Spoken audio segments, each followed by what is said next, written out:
Today we cover off part 1 of the Dirty Dozen, the 12 really important things you need to know about your business.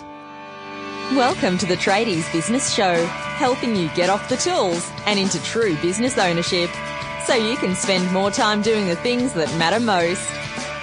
Now, here are your hosts, Warwick Bidwell and Michaela Clark. G'day and welcome to another episode of the Tradie's Business Show. My name's Warwick, in case you didn't figure that out. And I'm Michaela. And Warwick, we've made it to number 3. Can you believe it already? I almost can't believe it, Michaela. It's a professional outfit, this one. They said we'd never make it. Yeah, that's right. So, yes, welcome back to another episode, whether you're in your ute, your van, perhaps you're sitting in the smallest room in the house, or one of those really attractive-looking site sheds that they always manage to stick them in the middle of nowhere so everybody knows that you've gone for a long walk. But wherever you're listening, welcome back. We've got an awesome episode in store for you today. Today we're channeling a bit of AC/DC, aren't we, Michaela? We are. It's all about dirty deeds, done dirt cheap, just about. I like the sound of cheap dirty deeds or something. Anyway, let's move on. So today we're talking the Dirty Dozen. These are the 12 key things that really make or break a successful tradie business in particular. And this is things that we see in businesses that we work with all the time, is unless they get all these 12 right, or at least pay some attention to them, it really is the cornerstone to be successful. And without having all these in place, it really can affect the functioning of the business and the overall success. So they're really key rules that we think you need to pay attention to. So true. And I know we both see a lot of businesses that we work with, Michaela, that really don't have all of these in place, and can bring a very good business crashing down or stop someone from getting to that next level in their business if they're striving to build a great tradie business. That's right. And look, there's certainly a lot we're going to cover in today's episode, because it's really giving you just a snapshot of what we think is really important. So don't think today you have to go away and try and implement all these at once. Really focus on one or two at a time, and slowly over the course of, a year, you've got everything in place. So this is really about just getting you thinking about perhaps some of those areas that you need to pay some attention to in the next few months. And don't stress, guys, because what we've also done is put together a checklist for you. And I know you love checklists in your business, but we've put together a checklist with the Dirty Dozen on there, so you can actually work your way through of identifying these in your business and start planning to implement those over the next 12 months, as you said, Michaela. That's it. So let's get stuck into it. What's number 1, Warwick? Drum roll. Number 1 is why. It's a question my 3-year-old daughter loves to ask me all of the time, probably about 73 times a day, but it's why. Why are you doing this? Why are you in this business? What are you striving for? It's more than just goals or dreams. And, maybe it's a little bit woo-woo, but there's a place for woo-woo in business. And this is all about really what gets you out of bed in the mornings. That's right. And how can you get out of bed every morning and go to work without really understanding why you're doing it and what you're passionate about, and trying to put that into your everyday life? Life's so short, so you really got to understand why you do what you do, and that'll really affect how you look to run your business going forward. And yeah, it's as I say, it's more than just having goals. This is what's the mark you want to leave on the planet, and as I said, it's a bit grandiose, and can be some big thinking there for some of us. But really, when you look back on your life, when you get to those final few days, and it might be a bit of a morbid thought, but if you did that, if you sat down and thought, okay, well, what do I actually want to leave behind? What's the mark I want to make? That's really what we're talking about here, isn't it? Yeah. And how does someone go around about doing that? Well, there's an exercise I love to take some of my clients through, and it literally is to sit down and write your own eulogy. Okay. Ooh, wow. Bit heavy. Might be a bit heavy for this time of the day, but you sit down, and whether you write it or just get a few thoughts in your head about what that might feel like or look like, but think about your workmates or your colleagues, a family member, perhaps a great friend, a great mate. What would you like those people to be saying about you? Do you want them to stand up and say, well, Warwick was, he worked really hard, and I don't know, I didn't see him much because he was always so busy, But yeah, love you, mate. I'd be hoping people would have a bit more to say about me than I worked really hard, or, I was a great plumber or electrician or mechanic or whatever it might be. So it's thinking in terms of what's my broader impact that I want to leave. So that I find is actually a very powerful exercise for people. And certainly sharing those thoughts as well with people around you can also help you identify those areas. And once you share something, it's always something that you can be held accountable for and focus on. So it's really matching your personal why with your business why, and seeing how the two can get together and see what kind of legacy you can leave. Absolutely. And that leads nicely into number 2 of the Dirty Dozen. Another drum roll. We're talking goals and targets. So, again, it's an area that I'm sure you see, Michaela, but when I ask people what their goals are, generally speaking, the first things that come to mind are goals about their business. And, I'm sitting there as a listener. I guess I put the question to you, what are your goals? That's it. And so often they don't look at their personal goals and their business goals and match them two together. How can you possibly, the two can't work on their own. They need to match together. And it's something that you need to incorporate. And just spending more time with family, well, that's a nice goal to have, but actually how are you going to achieve that, and how do you want that to reflect in the way you run your business? Is it that you actually only want to work 3 or 4 days a week, that you want to take every school holidays off or take 6 months off and travel around Australia? Like, how can you possibly build a business that's your dream business if you don't know where you want to go, both personally and professionally as well? And a big part of that is getting specific about those goals. So you might be sitting there saying, yeah, well, I've got some goals. I want to grow my business, or I want to spend more time with family, as you said, Michaela. But with those goals, the more specific you make them, the easier it is, or the simpler it is to actually start to move towards them. That's right. And so what's a SMART goal, Warwick? Well, look, I think I promised not to use any wank words on this show. So, warning, there's an acronym coming, guys. So SMART goals, look, it does stand for specific, measurable, achievable, relevant, and time-bound. So, yeah, look, maybe a bit wanky, but in all seriousness, it's a great way to actually look at goals. So they have to be specific. If you want a new car, that's not very specific compared to I want a new black Hilux SR5 with whatever options on it. And it makes it much easier to set your sights on something when it's specific. It's obviously got to be measurable. Can we measure it or not? Did you get the car or not? Did you add 20,000 a month to your revenue or not? Achievable and relevant are related, but it's all about, do you have the resources at hand to go and achieve those goals? Are they relevant to you? It's no good setting a goal to have your own private helicopter if you don't really care for flying. So they've got to be relevant, and there's got to be a time frame. Is it a 3-month goal? Is it a 12-month goal? All pretty simple stuff, but really critical to actually helping you achieve your goals. That's right. And how can you get to where you want to go if you really don't know where that is? Absolutely. And so defining it, it doesn't take a lot, but just sitting down, having a look at each of those areas and putting something together. And then, of course, sticking it up on your wall, having it at the workplace, again, sharing it with friends and family, all help to being able to achieve them. There's a great way to increase the likelihood that you'll achieve your goals, listeners.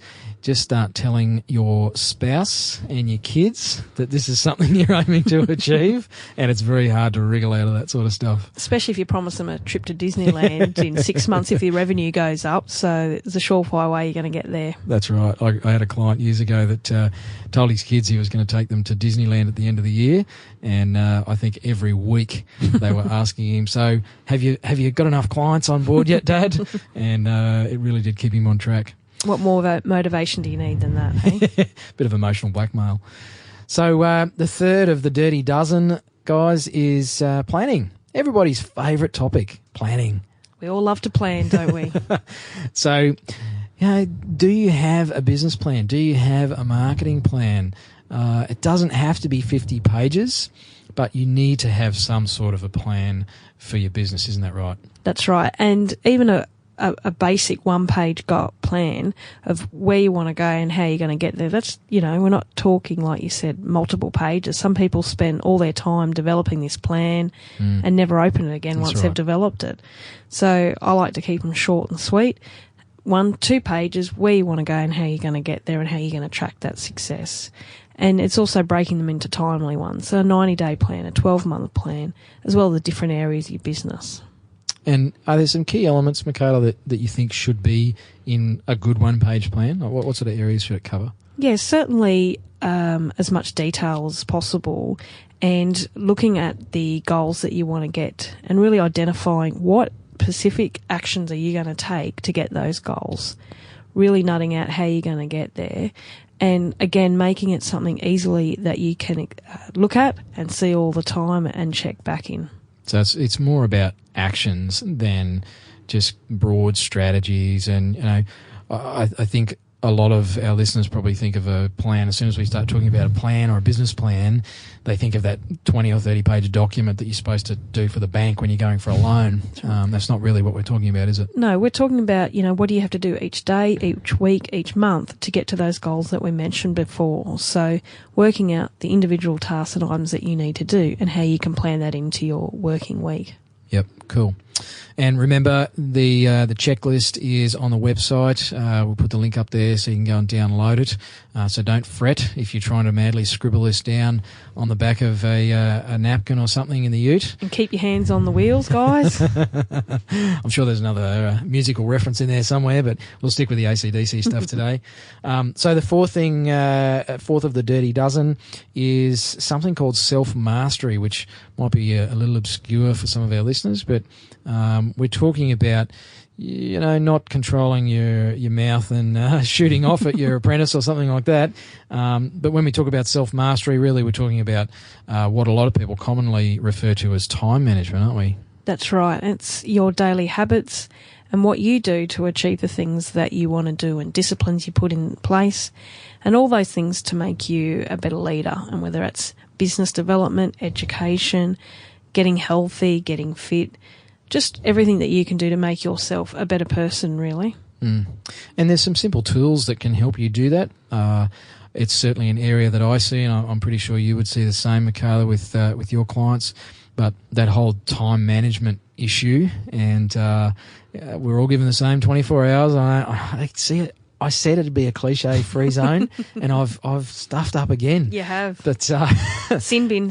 Yeah. 5 minutes. But we've all got the same 24 hours in the day. It's really just how disciplined we are with what we do with that time that really makes the big difference. That's right. It's our choice. We choose how we spend every minute of every day. Yep. And, we are in the throes of being the busyness of running a business, but really that's your choice. Yep. So you can certainly develop good habits that will get you to where you want to go. Yep. And some of those habits, things that usually get sacrificed when you are busy, like exercise and even eating. I know a lot of guys that I work with, they're just skipping meals, and it does impact them. And I'm sure if you're listening and you're one of those people, you know in yourself that that's not good for you, and it's not a long-term strategy for success. So setting aside, even if it's 15 or 30 minutes, just to have a salad roll or whatever your chosen lunch is, means you can actually be much more productive for the rest of that day. But setting aside time in your diary or your calendar, whether it's in your smartphone or in your paper diary, but actually pre-allocating time for those other important activities that often we skip over, like invoicing and those sorts of things, and following up quotes, is a simple change that you can make, but it has a massive impact on the results you get out of your weeks. Yeah, and I certainly, it's often called a default diary or way of pre-scheduling different tasks that you want to do every week at the same time. Mm-hmm. And I've really found doing that has really changed dramatically how I run my business. Yep. And batching tasks to do them all at the same time can really save you a lot of time and get rid of interruptions and things you don't really need to worry about. Putting aside the best hour of your day when you're most productive to do the things to grow and develop your business. And we guarantee that it will help you increase your revenue and your profits. You'll be happier, your staff will be happier. So really things like doing a bit of pre-planning of your time is just so important. Yep. Yeah, it's a huge area, and some simple changes there can yield some massive results. We won't skyrocket anything though, will we? No skyrocketing. All right, so that was number 4, self-mastery. Number 5 of the Dirty Dozen. What do we got here, Michaela? This is all about your sales process. So what do you do when the phone rings? What do you do when you have to get your quote out? How do you follow them up?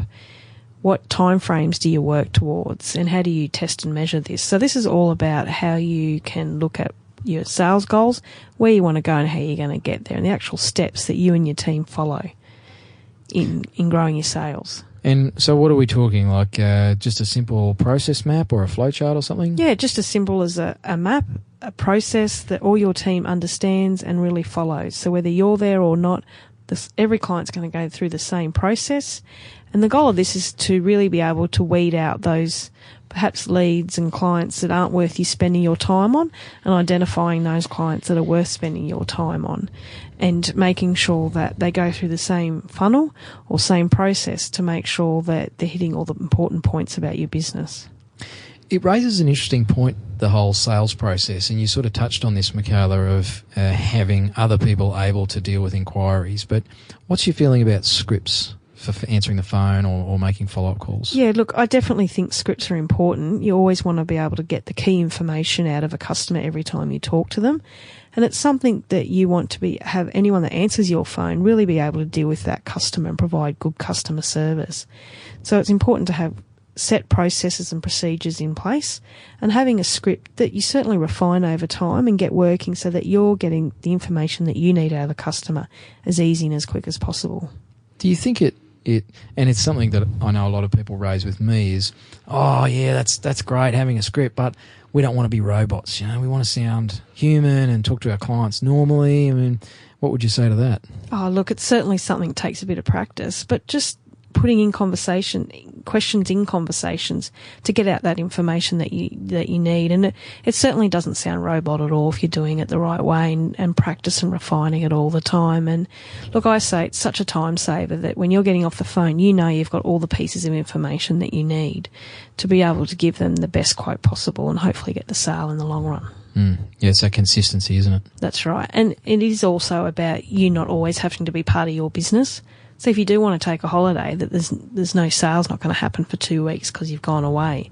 And having that process will get people through your sales funnel quicker, but will also help raise your conversion rates as well. Cool. Sounds good to me.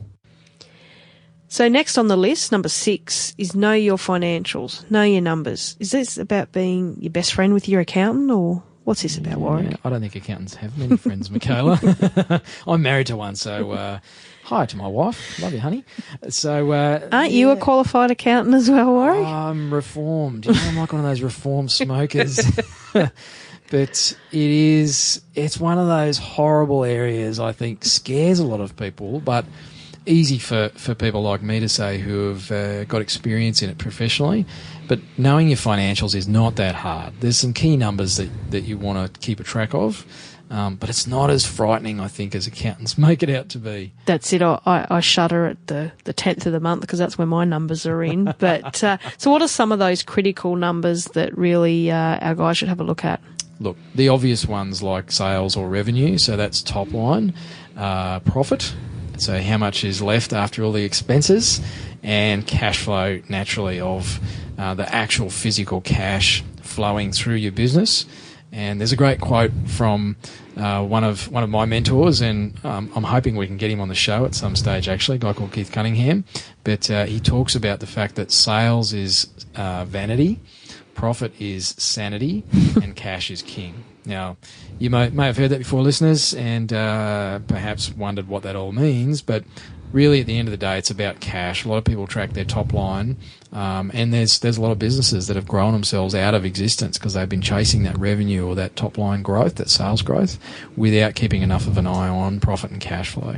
So you're telling me checking my account balance on my iPhone isn't doing my numbers each month?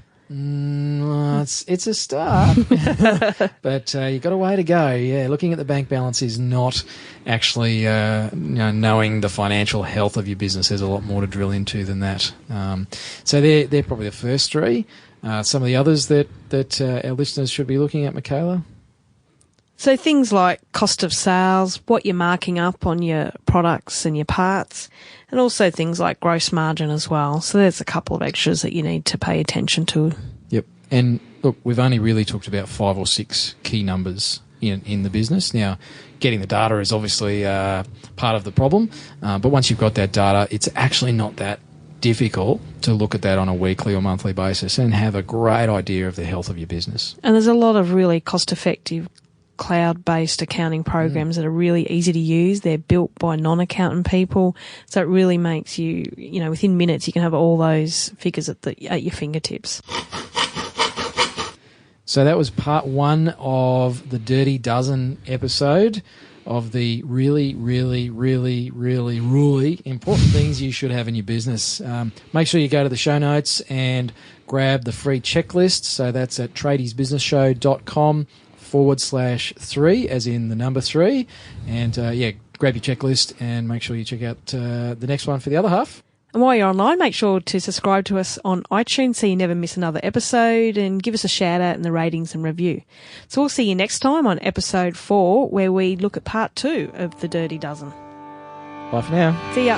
You've been listening to the Tradies Business Show with Warwick Bidwell and Michaela Clark.